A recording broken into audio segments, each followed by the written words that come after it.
Chapter 5 Rip Van Winkle. Many years ago, there lived a man named Rip Van Winkle in a little village of America. He was very gentle and kind. The people of the village loved him because he was always ready to help others and do all their paltry jobs. The children of the village were also very fond of Rip. Whenever they saw Rip, they shouted with joy, for they knew that he liked nothing better than taking part in their games. He made toys for them and taught them to fly kites and to play marbles. Often he would sit in the cool shade of a tree and tell them fine tales of Indian witches and fairies. Rip Van Winkle was one of the best companions for the village children. The only thing that made Rip unhappy was work. He disliked hard work. It was the reason he was very poor, and his wife and children were always hungry and ill-clad. His little farm too was badly kept. Weeds grew all over it. The fences were broken down and his cows were always going astray. His wife was much annoyed with his habits. Almost every day she should scold her husband. "What an idle, good-for-nothing fellow you are," she would yell. "Why can't you do a little work on your farm instead of playing with the village children or sleeping?" However, Rip would not say a word in reply. Instead, he could go to the village once more and wait there until his wife's temper had cooled down. One day everything went wrong with Rip when his wife scolded him more than she had ever done before. This time Rip didn't go to the village as usual. Taking his gun upon his shoulder and calling his faithful dog Wolf, he set off to wander among the woods and hills. He lay down on a grassy bank and stayed there till late in the afternoon. As the sun was setting, Rip rose to go. "Come, Wolf," he said to his dog, "let's go home now. Perhaps her temper has cooled by this time, though I fear that she may have something to say to us for staying away so long." They were about to walk down the hill when a voice called out from behind, "Rip, Rip Van Winkle." Bewildered, Rip looked all around. At first he saw nothing but a crow. Then he noticed a long way off a strange little man with a king upon his shoulder. "Rip Van Winkle, Rip Van Winkle," the voice called out again. Rip walked across the hillside until he came near the man. "Did you call me, sir?" Rip asked with wonder. The man didn't reply. Instead, he made a sign as if to say, "Please carry this heavy keg up the hill for me." Now Rip, though he was idle in his own home and did not care for hard work, was always ready to help other people. So he took the keg upon his shoulder and both men began to trudge up the hill. After a while they came to a hollow among the hills. Rip saw a crowd of men. They were playing game of ninepins, and the ball, as they rolled along, made a noise like thunder. Strange men they were too. One had a large head, a broad face, and small eyes like the eyes of a pig.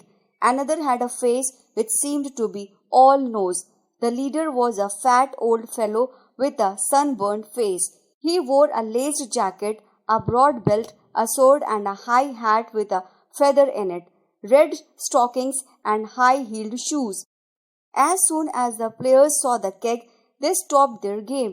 The little man who had come with Rip opened keg, and from it he poured out a drink for each of the others. He made of a sign to Rip to hand out the cups.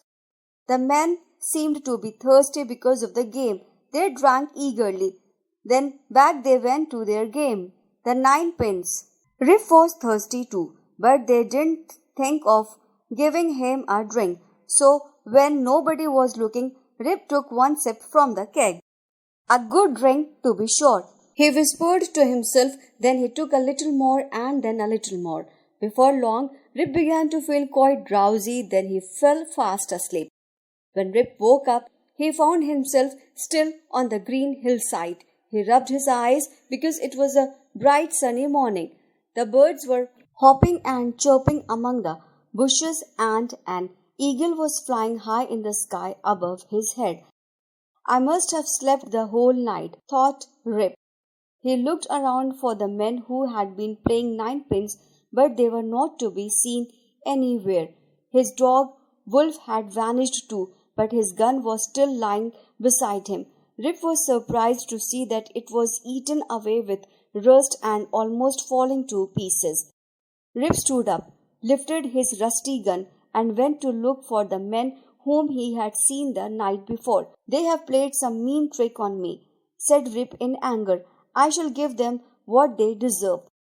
For an hour or more, Rip hunted among the hills and valleys, but he could find neither the queer little men nor the place where they had played their game. At last, feeling very tired and stiff, he set off for the village. "I expect that dame will half kill me for staying out all night," he said as he trudged along. When Rip reached the village, there was more surprise waiting for him. The shops were strange and the houses had changed too. Rip did not know the people whom he met in the village street, and their clothes were of a kind which he had never seen before. The children laughed and the dogs barked at him as he walked along. To tell the truth, it was no wonder that they did, for Rip's beard had grown very thick and his clothes were tattered and torn. At last Rip cried to the people who stared at him, "Does nobody here know me? I am Rip Van Winkle." Just then a young woman came along. "Did you say Rip Van Winkle?" she asked. "My father was called by that name. One day, when I was a little girl, he went away to the hills with his dog Wolf and his gun.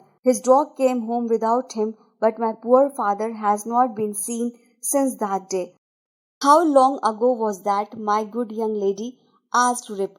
"Full 20 years ago," she answered. 20 years? Cried Rip. "Then I must have slept for 20 years on the hillside, though it seemed but one night to me. I am your father, Rip Van Winkle," he cried to the young woman. "The little men who played ninepins must have been fairymen," Rip explained afterwards, "and a drink which I took from the keg must have been a magic one that sent me to sleep for 20 years. Dame had died while Rip was away, and Rip's house had also fallen down, so he went to live with his daughter. The rest of his days he spent in peace, telling stories to the village children, and we may be sure that they were